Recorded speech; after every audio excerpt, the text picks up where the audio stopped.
We chose the article March Madness 2025 and Beyond, When AI Meets the Big Dance.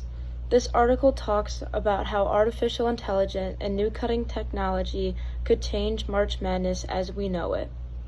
The article is broken into 6 parts, which consist of the new sixth man, the rise of robo-commentators, virtual reality courtside seats, AI coaches, the ref's new best friend, computer vision, and the future of the fandom. And each talk about how AI could influence this popular tournament. The communication style of this article is very informative and forward-looking, by presenting futuristic scenarios to the readers. The tone is enthusiastic, aiming to catch the attention of the audience that is interested in the crossover of sport and technology. Relating the concepts and personal communication in sport, the article shows the importance of clear and effective communication in explaining complex topics like this. Effective communication in sport not only informs their audience, but also should inspire and engage the audience, which the article does this by using vivid descriptions and relatable scenarios, which is key in personal communication. If I was an investigative journalist and I was tasked with this article of how AI may pertain to the 2025 March Madness tournament as well as March Madness tournaments in the future, one thing that I would do is try to expand upon topics and paint a bigger picture for my audience. One example of this is when they're discussing how 10 years from now, the possibility of having virtual reality make it feel like fans are in the stadium with the players at the actual game. I would expand upon this, and I might even paint a picture speculating. For example, imagine being able to go from the comfort of your own home on your couch in your pajamas to a crowded, energetic stadium, feeling like you are actually at the game with one click of a button. This is what AI may possibly open doors to reach in the future. I think that this would excite the audience and also make them start questioning. And then I also would expand upon certain topics that were discussed in this article. One example is when it discusses AI coaching in the NCAA basketball world. As an investigative journalist, I would just question this and I would say, what does this mean as far as coaching jobs go? And will this affect the job market within the sports industry of basketball coaches or even further? Overall, I definitely think this article was well written as it pertains to the 2025 March Madness bracket and tournament, and how AI might play a new role that people haven't seen before in this tournament. I think an investigative journalist would just add more questions, making people have their own questions, and also just add some visions to the article. Questioning what the future might look like by judging it off the present is definitely a good quality of every investigative journalist.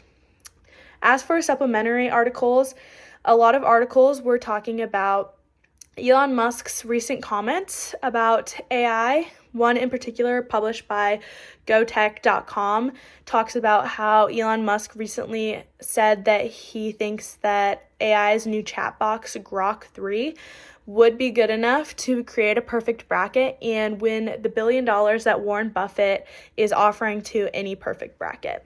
These articles don't say much against Elon Musk's claim, but personally, if you ask me, I think that there's no artificial intelligence that can predict something that is so reliant on human error or success.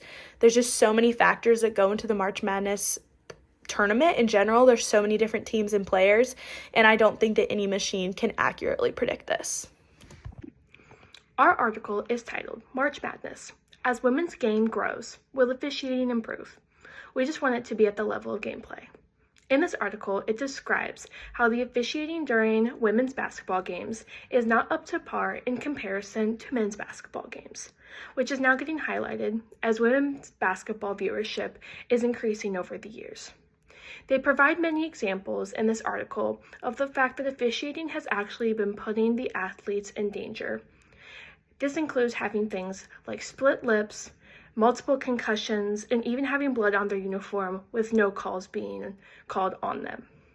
One specific example that stands out to me is that during the SEC championship game last year, there were so many missed calls that they equated that to adding to the tension, which then led to many ejections during the last 2 minutes of the game while also putting the players in danger.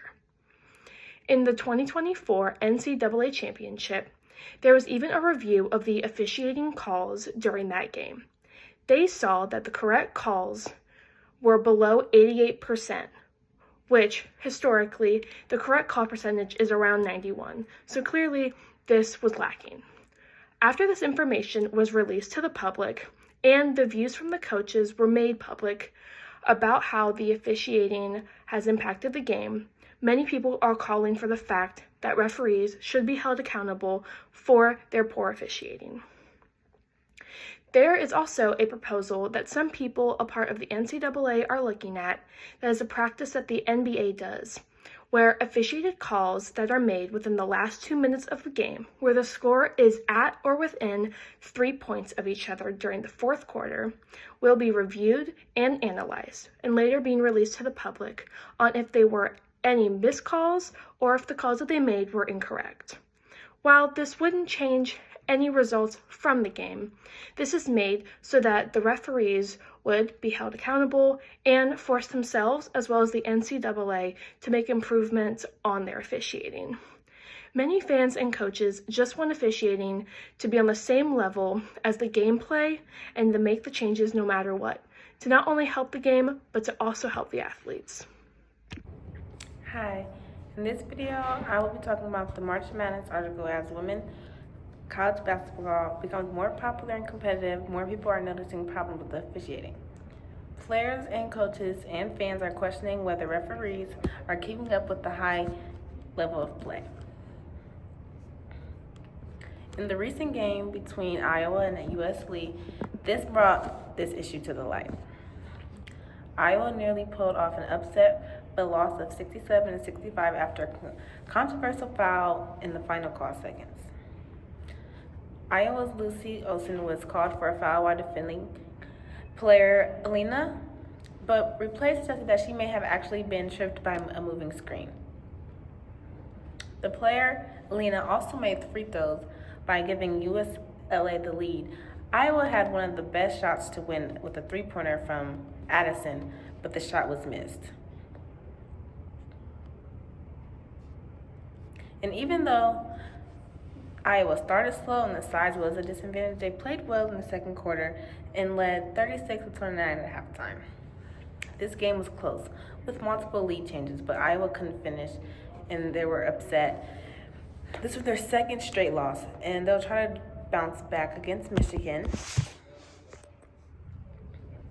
This game is just one of the examples why people think officiating in women's basketball needs to improve. As the sports continue to grow better, refereeing is important to keep the game fair, maintain trust among the players and fans. Some things I believe the article missed when talking about the referees making mistakes with the women's basketball was gathering data on the officiating trends, interviewing the stakeholders, comparing the officiatings in the men and women's basketball games. For example, I would investigate whether there are systematic differences in officiating between men and women's college basketball.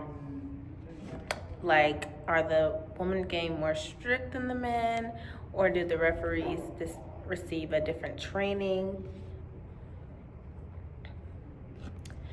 And I also would probably talk about in the article, I would give the players a platform, such as Caitlin Clark or Angel Reese, and so they could speak out about the officiating issues.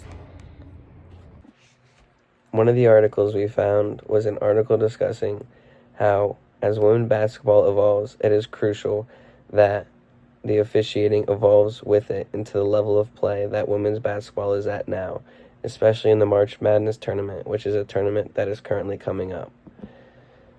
Ultimately, this article talks about how coaches and players are demanding for more accountability and consistency from these referees.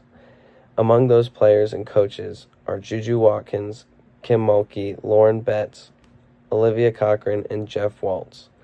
Watkins has taken multiple hits without getting fouls, and the article even highlights a situation where Lauren Betts suffered a cut on her lip. There's multiple other situations, such as Cochran receiving a controversial personal foul late in a game. With these situations, we see injuries and games being controlled by the referees instead of the players, which cannot and should not happen in a tournament that is as big as the NCAA March Madness tournament. Ultimately, this article is calling for the officiating to rise to the level the play has. The play is not where it was 5 years ago or 10 years ago, and so the reffing and officiating should not be the same level it was 5 to 10 years ago. Throughout this article, you sense a tone that is direct, and I feel that they use the players' and coaches' quotes to really capture emotion and emphasize how they feel, to really make the reader empathize with them and really feel where they're coming from. Some of the tones that are used throughout this article and some of the quotes that are used in this article are focused on solutions, while some of the others are more emotional and capture headlines like Kim Mulkey's. I enjoyed the communication style throughout this article.